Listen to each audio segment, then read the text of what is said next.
Come,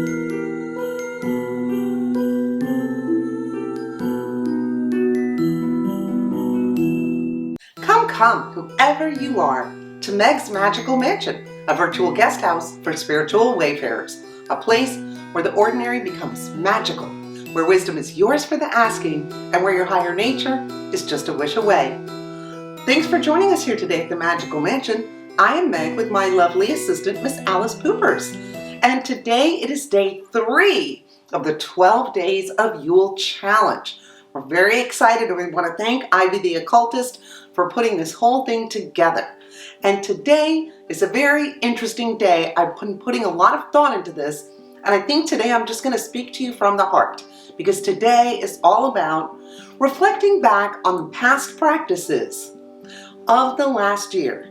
Not just here on the channel, but me personally in my magical life, which is, kind of the same thing, because one of the purposes for me of this channel is to document and help me keep track of my spiritual journey. And if I can help other people who are also on the path along with their spiritual journey, that's just even better. If I can help one person make one step forward on their spiritual path, I've accomplished something here. So I've spent the past year working on my personal magical abilities, working on how I think about the universe, working on my ability to manifest all the things I want out of life. And one of the reasons I was really drawn into magic and witchcraft is because it's all really about manifesting. Magic and witchcraft are ways, sometimes ceremonial ways, sometimes just straight up magical ways, that you are manifesting the things you want.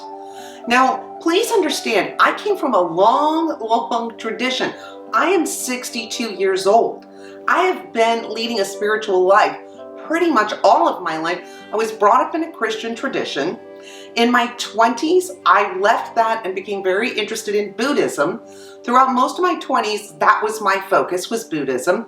In my 30s, I became extremely interested in New Thought and really dove deep into New Thought and New Thought traditions, which is why you will see a lot of that on the channel. There's a lot of New Thought people from that mid-20th century era who had it down about how to manifest. You see me bringing them up on the channel, like Neville Goddard and Dr. Joseph Murphy. These people understood the principles of manifesting. And I like to share that with you. I don't want those ideas to be forgotten, and the way to keep them alive is by talking about them and sharing them. So that's one reason why, if my channel seems a little mixed up and confusing to you, why is she New Thought?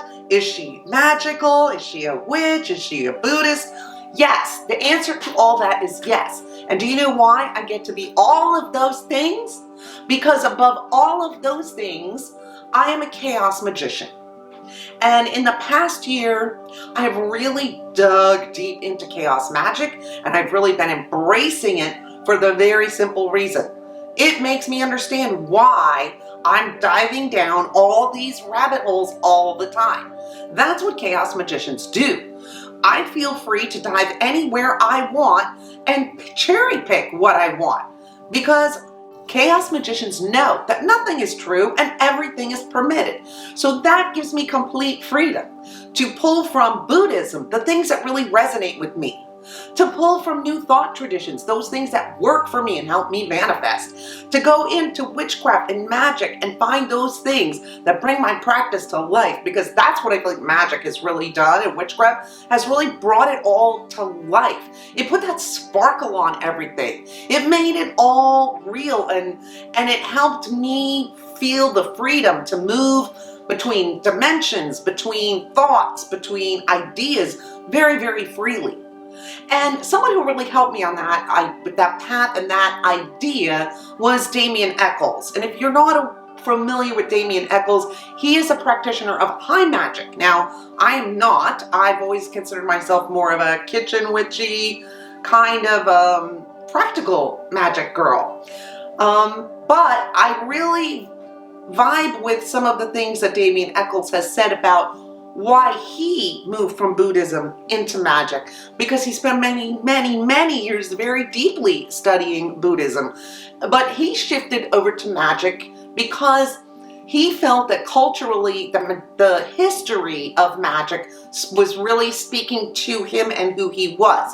He said, it was very interesting chanting in Japanese or things like that, but that when he started performing magic in his own language, it felt more powerful to him, and he felt a cultural tie to magic. So I started looking into it that way, and I've looked deep into my Scandinavian, Norse heritage, and Celtic heritage, and I have found that a lot of those traditions, they resonate with me, kind of like at a DNA level, which is why I'm incorporating a lot of them into my life. I've worked on a couple of other things this year. For one thing, I've tried to, in my vocabulary, get away from using the words magical workings or magical practice. I'm trying to adjust my brain to the idea that I create magic, I do magic, I make magic.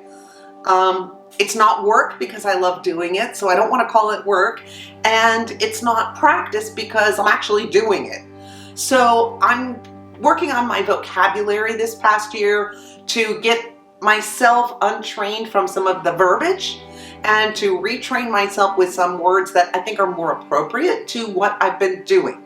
So I'm trying to say, my magical creating or my magical life, things like that. So I've been working hard on adjusting my thinking, my vocabulary to match it.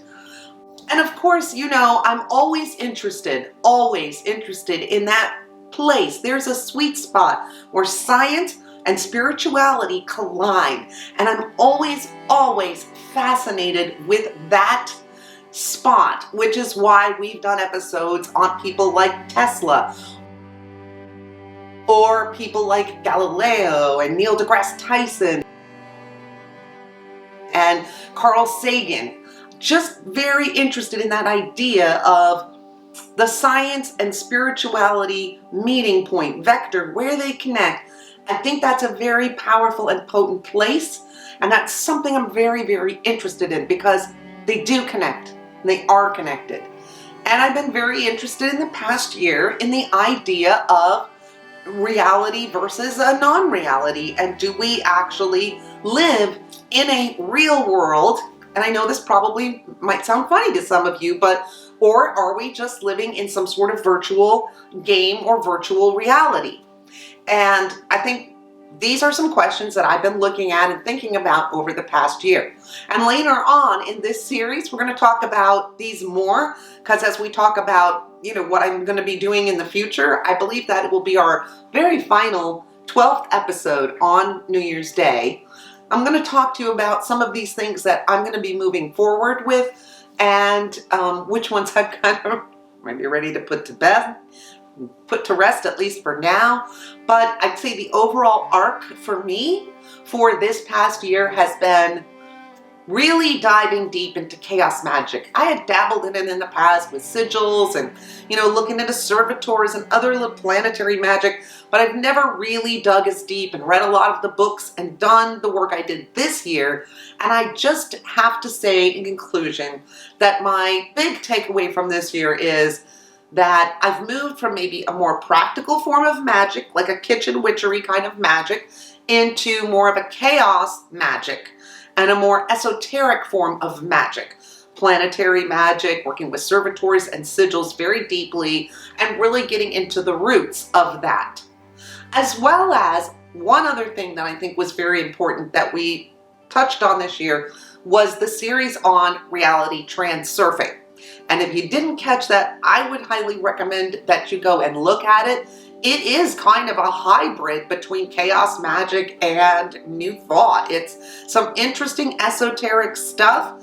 I did a whole book review on the book Reality Transurfing on those first 5 fundamental chapters.